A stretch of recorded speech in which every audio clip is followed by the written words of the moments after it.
अब आता है हमारा एटमॉस्फेयर। एटमॉस्फेयर क्या है? Thin layer of air that surrounds the earth. ये हमारा अर्थ है, यहाँ पे हम रहते हैं।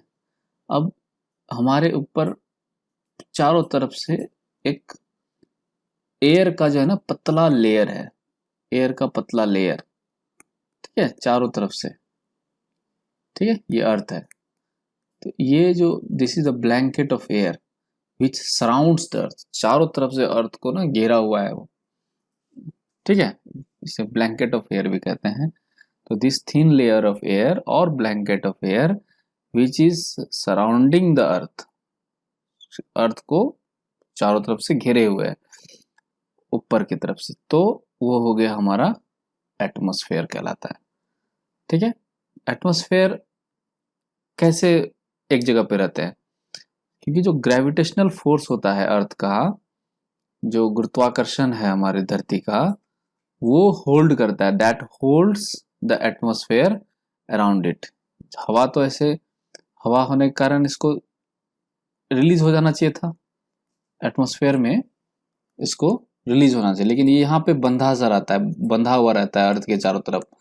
कारण है जो हमारा अर्थ का जो ग्रेविटेशनल पुल है वो इसे बांध के रखता है अपने चारों तरफ।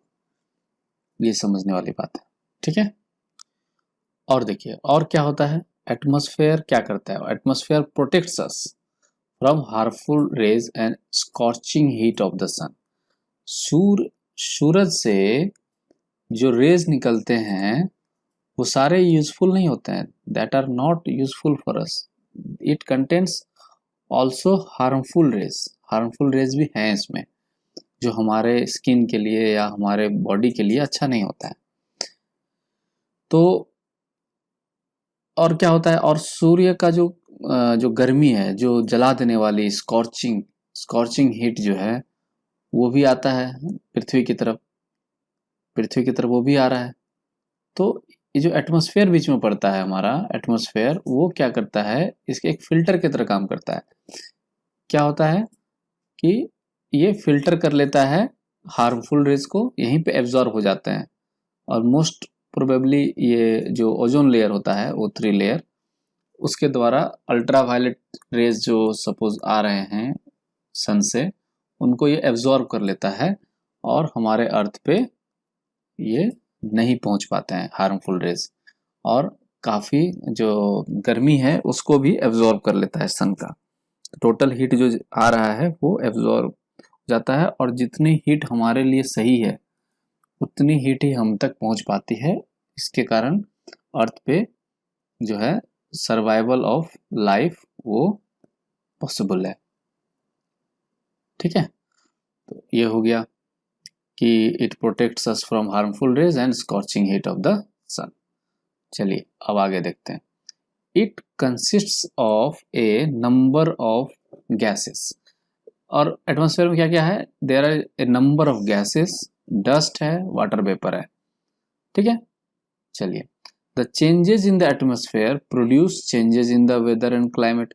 एटमॉस्फेयर में यदि कुछ बदलाव होगा तो उसका सीधा प्रभाव हमारे वेदर और क्लाइमेट पे पड़ेगा। वेदर हो गया, एक दिन का बात करेंगे कि आज का बात करेंगे तो आज वेदर कहलाएगा, और सपोज एक लंबे ड्यूरेशन की बात करेंगे तो एवरेज वेदर पकड़ा जाए किसी प्लेस का तो उसको हम कहेंगे क्लाइमेट। ये भी हम देखे थे वेदर और क्लाइमेट में क्या अंतर होता है। तो एटमॉस्फेयर में कोई चेंजेस आ रहे हैं तो उसका सीधा प्रभाव पड़ेगा हमारे वेदर और क्लाइमेट में, और उसमें भी चेंजेस हमें देखने को मिलेंगी, ठीक है। अब देखिए, प्लांट एंड एनिमल किंगडम एक साथ क्या बनाता है, बायोस्फीयर और द लिविंग वर्ल्ड, ठीक है। प्लांट एंड एनिमल मिला के क्या बना रहा है हमारा बायोस्फीयर, और इसे कहते हैं हम लोग लिविंग वर्ल्ड, है ना, क्योंकि plant and animals are the biotic component, ठीक है।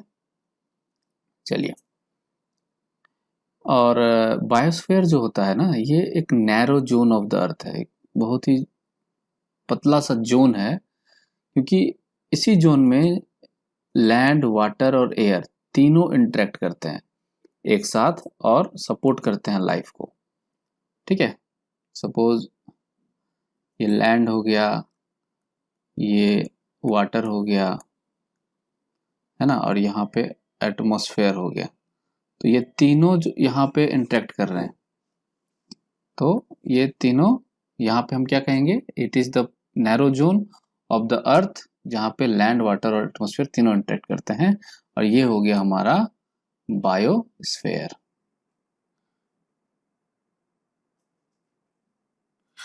तो चलिए अब देखते हैं आगे, व्हाट इज इकोसिस्टम। इकोसिस्टम किसे कहते हैं? Ecosystem, it is a system formed by interaction of all living organisms with each other and with the physical and chemical factors of the environment in which they live, all linked by transfer of energy and material। लंबा definition है, इसको थोड़ा सा तोड़ तोड़ के समझेंगे। Ecosystem किसे कहते हैं? It is a system formed, एक सिस्टम है जो बनता है, और कैसे बनता है? By the interaction of, interaction के द्वारा, और किसका interaction? Interaction of all living organisms with each other. पहला टाइप ऑफ इंटरेक्शन क्या है? All the living organism with each other, एक लिविंग ऑर्गेनिज्म दूसरे लिविंग ऑर्गेनिज्म के साथ कैसे इंटरेक्ट करता है, वो इंटरेक्शन के द्वारा फॉर्म किया गया सिस्टम हुआ एक पहला कंपोनेंट इसका। दूसरा है and, with the physical and chemical factors of the environment. और दूसरा इंटरेक्शन क्या है कि ये जो ऑर्गेनिज्म जो आपस में भी इंटरेक्ट कर रहे हैं, वो जो है एनवायरनमेंट के फिजिकल और केमिकल फैक्टर्स के साथ भी उनका इंटरेक्शन होगा। Interaction with physical and chemical factors of the environment. ठीक है, तो आपस में भी इंटरेक्शन लिविंग ऑर्गेनिज्म का, और लिविंग ऑर्गेनिज्म का physical and chemical factors of the environment जहां वो रह रहे हैं उनके साथ जो इंटरेक्शन है, और जो कि कैसे है, जो लिंक्ड है, ये सारी चीजें लिंक्ड है by transfer of energy and material. और इसमें क्या चीज होता है? इसमें एनर्जी ट्रांसफर होता है और मटेरियल ट्रांसफर भी इन्वॉल्व है इस इंटरेक्शन में। तो ये एक सिस्टम बनाता है इस तरह से, ये इंटरेक्शन के द्वारा, और इस सिस्टम को हम लोग कहते हैं इकोसिस्टम। ठीक है, अब है कि अब यहाँ पर जो ये एक स्टेटमेंट है कि transfer of energy and material, इसको समझते हैं कि जब भी सपोज कोई प्लांट है, इसे कोई जो ग्रास ईटिंग एनिमल कोई से खा रहा है, तो वो उसको खाता है, खाने के बाद उससे क्या मिलता है? इट गॉट्स एनर्जी, खाने के बाद उसे ताकत मिलता है। तो देखिए इस तरह से प्लांट से जो है एनिमल में एनर्जी गया, ट्रांसफर ऑफ एनर्जी हो गया। फिर सपोज उस जानवर को कोई और फ्लैश ईटिंग एनिमल खा रहा है, या हम ही लोग ह्यूमन बीइंग भी खाते हैं, तो उनमें भी एनर्जी ट्रांसफर हो रहा है। ट्रांसफर ऑफ एनर्जी भी हो रहा है और ट्रांसफर ऑफ मटेरियल भी हो रहा है। ये एक एग्जांपल हो गया। दूसरा है कि प्लांट्स अपना जो फूड प्रिपेयर करती है फोटोसिंथेसिस के द्वारा, तो उसके लिए उनको चाहिए क्या? CO2 चाहिए। CO2 उनको इन्वायरमेंट से मिलता है, और हमारा कंट्रीब्यूशन भी है इसमें। हम CO2 एक्सेल करते हैं इन्वायरमेंट में, और प्लांट्स उससे लेते हैं और फूड प्रिपेयर करते हैं थ्रू फोटोसिंथेसिस। इसके बदले में as a by product of photosynthesis O2 plants release करते हैं और उसे हम इनहेल करते हैं। देखिए इस तरह से there is also transfer of energy in material. तो ये तो मैंने 2 उदाहरण दिया आपको, और ऐसे और भी बहुत सारे हैं लिंक हैं जिसके द्वारा जो है ट्रांसफर ऑफ एनर्जी होता है, मटेरियल होता है। All linked by transfer of energy and material, ये इसका मतलब था। तो इस तरह से हम लोग इंटरेक्ट करते हैं। इन दोनों उदाहरण में भी देखिएगा आप कि हम एक दूसरे से इंटरेक्ट कर रहे हैं। तो ये हो गया एक तरह का इकोसिस्टम। ठीक है, चलिए अब आगे बढ़ते हैं। All plants, animals and human beings depend on their immediate surrounding. सही बात है, हम जहाँ भी रहते हैं, हम अपने आस पड़ोस जो हमारा इमीडिएट सराउंडिंग है उस पर हम डिपेंड रहते हैं। काफ़ी चीज़ें, हमारी नेसेसिटीज़ वहाँ से फुलफिल होती है, चाहे प्लांट्स हो, एनिमल्स हो, ह्यूमन बींग्स हो, सबके साथ यही है। They are also interdependent on each other. Environment पर, सराउंडिंग पर तो डिपेंडेंट है ही, साथ साथ एक दूसरे पर भी डिपेंडेंट हम लोग रहते हैं, इंटर डिपेंडेंट है। ये हो गई। ठीक है, तो this relation between the living organism, ये जो इंट्रैक्शन के कारण जो रिलेशन बन रहा है, डिपेंडेंसी बन रही है एक दूसरे पर, तो this relation between the living organisms as well as relation between the organism and surrounding, इसे हम कहते हैं इकोसिस्टम। तो interaction of living organism with each other मतलब हुआ रिलेशन बिटवीन द ऑर्गेनिजम्स, है ना। ये दोनों स्टेटमेंट देखिए एक ही है। Interaction of living organisms with each other, यहाँ पे बोला गया है living, relation between the living organisms, एक ही बात हो गया। दूसरा था कि इंट्रैक्शन ऑफ लिव एंड के साथ जो जुड़ा हुआ है physical and chemical factors of the environment, तो वो हो गया ये relation between the organism and their surrounding, ये दूसरा पार्ट। तो फॉर्म एन इकोसिस्टम, और यही था इकोसिस्टम का डेफिनेशन। तो दूसरे शब्दों में इसे बता दिया गया रिलेशन के तौर पे। चलिए, there could be an ecosystem. और इकोसिस्टम कैसे कैसे हो सकते हैं? बहुत प्रकार के इकोसिस्टम हो सकते हैं। जैसे ecosystem of large rain forest, rain forest जहाँ पे है वहाँ पर एक इकोसिस्टम एग्जिस्ट कर रहा है। ग्रास लैंड है कहीं पर, तो वहाँ एक अलग तरह का इकोसिस्टम है। डेजर्ट में भी है, माउंटेन्स में, लेक्स में, रिवर्स, ओशियंस, इवन एक स्मॉल पॉन्ड भी है ना, तो वहाँ पर भी एक अलग इकोसिस्टम एग्जिस्ट कर रहा है। रिलेशन बन रहा है between the living organisms and their surrounding. ठीक है, अब हम पढ़ेंगे ह्यूमन इन्वायरमेंट। नेचुरल इन्वायरमेंट हमने पढ़ लिया, इकोसिस्टम पढ़ लिया, अब हम पढ़ेंगे human environment. Human beings interact with the environment. सभी लिविंग ऑर्गेनिज्म जो है वो अपने सराउंडिंग के साथ इंटरेक्ट करते हैं। तो ह्यूमन बींग भी क्या करता है, ये भी अपने इन्वायरमेंट के साथ इंटरेक्ट करता है। तो humans interact with their environment and modify it according to their need. Humans का जो खासियत है कि ह्यूमन बींग्स इन्वायरमेंट को अपने ज़रूरत के हिसाब से मॉडिफाई भी कर पाते हैं, क्योंकि ह्यूमन बींग्स के पास क्या है, ब्रेन है। ठीक है, इस ब्रेन की वजह से वो इन्वायरमेंट को मॉडिफाई कर देते हैं, इंटरेक्शन करते करते मॉडिफिकेशन स्टार्ट कर देते हैं। चलिए, अर्ली ह्यूमंस जो थे, पहले के जो मानव थे, आदि मानव, वो अडेप्ट करते थे अपने आप को, adapted themselves to the natural surrounding. वो नेचुरल सराउंडिंग्स के हिसाब से, उसके तरह से जो है अपने आप को अडॉप्ट करना सीखते थे। ठीक है, और वे एक सिंपल लाइफ व्यतीत करते थे। They led a simple life and they fulfilled their requirements from the nature. Simple life व्यतीत करते थे और नेचर से अपनी जो रिक्वायरमेंट्स है वो सब फुलफिल उनको हो जाता था नेचर से। ठीक है, चलिए, ये थी खासियत हमारे अर्ली ह्यूमंस की।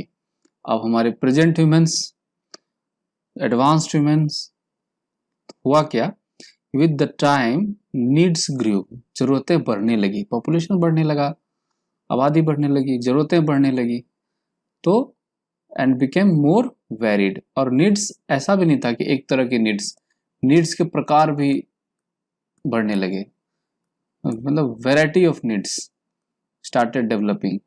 तो इसके वजह से क्या हुआ कि ह्यूमंस ने लर्न किया न्यू वेज, नए नए तरीके इजाद करना शुरू कर दिया। ह्यूमंस जो है नए नए तरीके सीखने लगे।